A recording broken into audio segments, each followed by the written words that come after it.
If you're tired of feeling confused about your next career move, if you are questioning where you belong in the world career-wise, if you feel left behind compared to your peers who you see doing well, or even if you have an idea of the direction that you want to take your career in, maybe you want to become an influential and recognized leader, but you lack the confidence to pursue opportunities that are going to grow you, then this video is for you. If you are new to me, my name is Cheryl.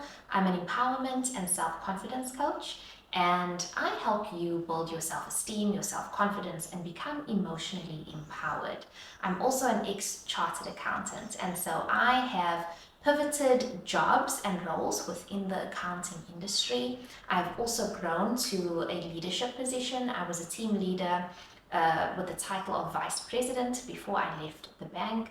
And so I know the struggles of corporate in and out, and I've also pivoted completely out of corporate and I started my own coaching practice and business back in 2023. With my self-esteem training and studies and my training in the foundations of psychotherapy and compassionate inquiry and NLP and personal and self-development in general, I'm well positioned to help you today. And what I want to share with you in this video today are 3 reasons why you are feeling stuck and why you are feeling stagnant, and in general, why career women feel stuck and stagnant in their careers. The first reason why most career women who want to become accomplished and fulfilled in their careers feel stuck is that they lack self-confidence.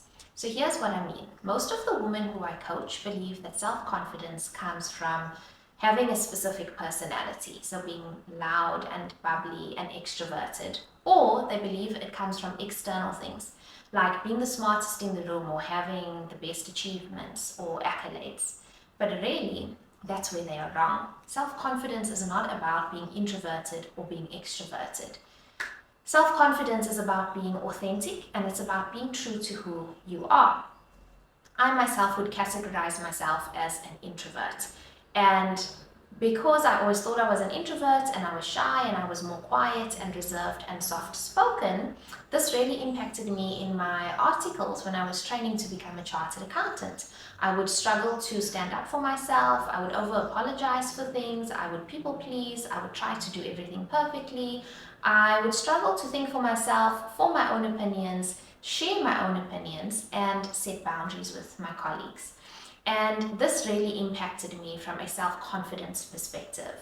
But when I then pivoted out of auditing and I worked in corporate in the financial services industry, so I moved into a bank, I had to learn that self-confidence doesn't come from achievements, it doesn't come from accolades, it doesn't come from being the first to speak up or being the smartest, the one with the most achievements. It actually comes from being authentic. One of the reasons I actually secured the vice president role was not because I was the most talented or the most suited for it, but it was because I had built my self-esteem and my self-confidence. And I'm so glad I did, because there was so much that I learned from being a team leader and being in a leadership role. And when I learned to build my self-confidence, I learned to trust myself. And as I started connecting to my inner self and trusting myself, I stopped feeling stupid when I wasn't the first to answer or speak up. I was open to being corrected, so I wasn't afraid of being wrong. I was open to being corrected. I wouldn't tear myself down if I got something wrong. I knew that I was enough. I knew that I was more than enough. And so I didn't constantly need to prove myself. You see, with low self-confidence, you make yourself small, you shrink, you make yourself invisible, and you doubt yourself. And all of that really creates a barrier to the person that you can be. It creates a barrier to your potential to grow.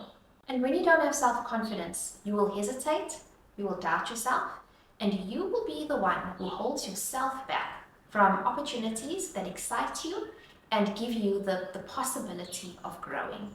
In my private coaching, we build your inner self-confidence. Not only do I help you connect to your inner, true, authentic self so that you can overcome your fear of judgment and show up as your true self, I help you stop doubting yourself, and I help you stop needing that approval from others, that need to be liked, so that you can start saying no to things and start saying yes to more work, more opportunities, and more roles that actually excite you, energize you, stimulate you, and light you up. The second reason why career women get stuck and stagnant is that they underestimate their value. What I mean by this is that you probably have a long list of your weaknesses, your shortcomings, and your failures, but very little evidence of your strengths, your talents, your gifts, and your good qualities. This was me. I was only focused on where I was coming up short. And when you do this, you start telling yourself a story. You start feeling less than, you start telling yourself, others are so big, I'm so small. Others are so powerful, I'm not powerful. Others are capable, they are the achievers, the go-getters, the ones who make things happen. I'm not that type of person. No, it's not that you're not that type of person. It's just that you haven't been able to see yourself in a fair, honest, and realistic way because you keep telling yourself the story that you are not good enough or not good enough as others. And when you're constantly telling yourself the story, think about it. No wonder you don't feel capable or powerful in your life. But you are already inherently valuable. You just don't see it.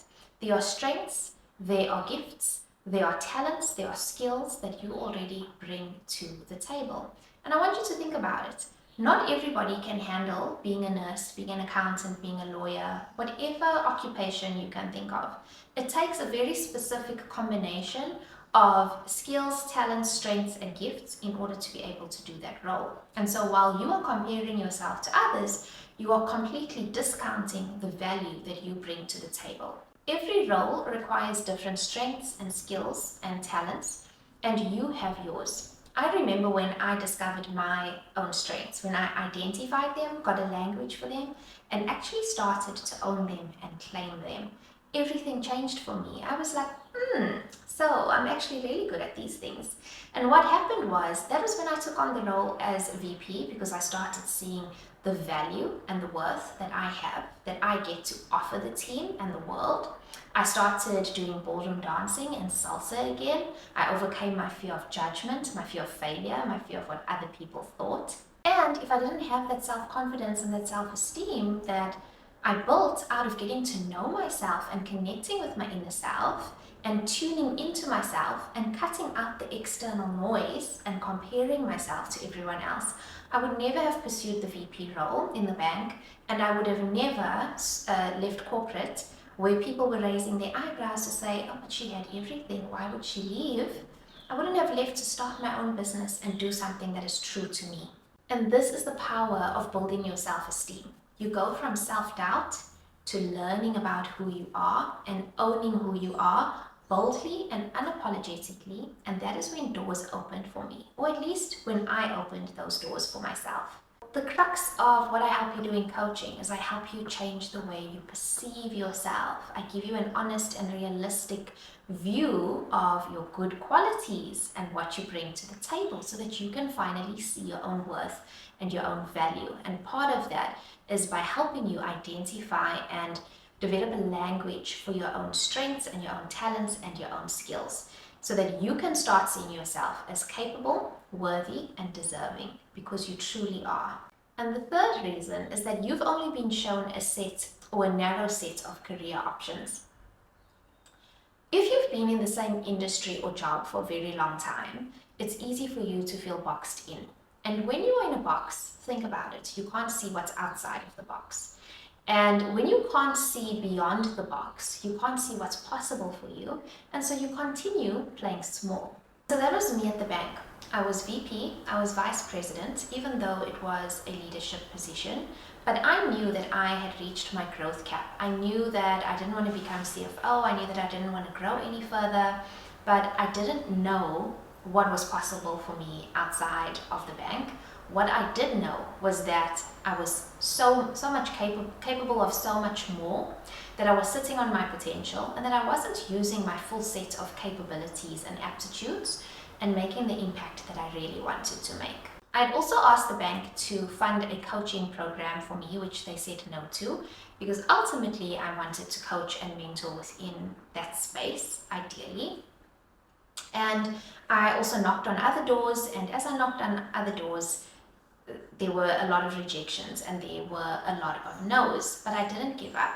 what I did do, because I had self-confidence and self-esteem, was I pushed myself out of my comfort zone, because now that I had confidence, I was taking risks.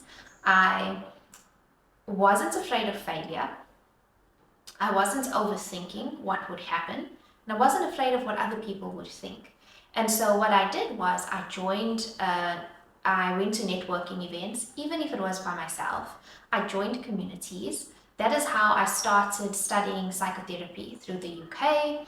I joined other online communities, and as I started putting myself out there and I pushed myself out of my comfort zone, now that I'd overcome my fear and worked through that, and I knew who I was, and I'd connected to my own true inner self, I started meeting new people. And as I started meeting new people, they started exposing me to more and more.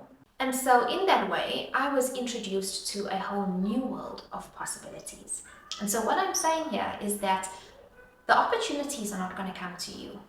It's you building yourself, your emotional resilience, your emotional capacity, your self-confidence, and your identity that's going to allow you to pursue these things, to become the person you want to become, and to achieve the life and career that you truly want to achieve.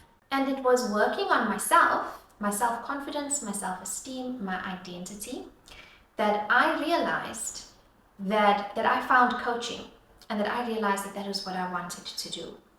And it was where my empathy, my analytical mind, and my passion for impact all came alive. Can you see my language? Can you see how I'm able to articulate these things about myself? Because I know who I am, and I can be very specific about who I am. And when you have this clarity, when you have this ability to be so specific, you know who you are, you know what you want, you can then focus on, okay, now I can focus on the path to get there. And by no means am I suggesting that you need to leave a corporate role. Maybe for you, it's pivoting within corporate. Maybe it's pivoting within industries. Maybe it's even pivoting within the same company or organization, where to a role that fits your strengths, your talents, that energizes you, that stimulates you, that allows you to feel fulfilled. But you can't get there unless you have the clarity, you have the confidence, and you are taking action. My path personally has not been a linear path full of success stories. I have failed, I've been disappointed, I've been hurt, I have been scared. But here's the truth that you need to know. The woman or the man who starts and fails knows more, has learned more, has got more results and insights, and is further ahead than the woman or the man who has not even started. Here's a hard truth that you're going to need to hear. Nobody is going to come and do this work for you. No one's going to come and offer you this on a silver platter. No one is going to come and rescue and save you. This is your job. Yes, we can have a good education. Yes, we could have ticked the boxes of a safe path, taken a safe path, but you're not going to grow unless you're willing to build your self-confidence, take risks, and take action. So this is your sign, your signal.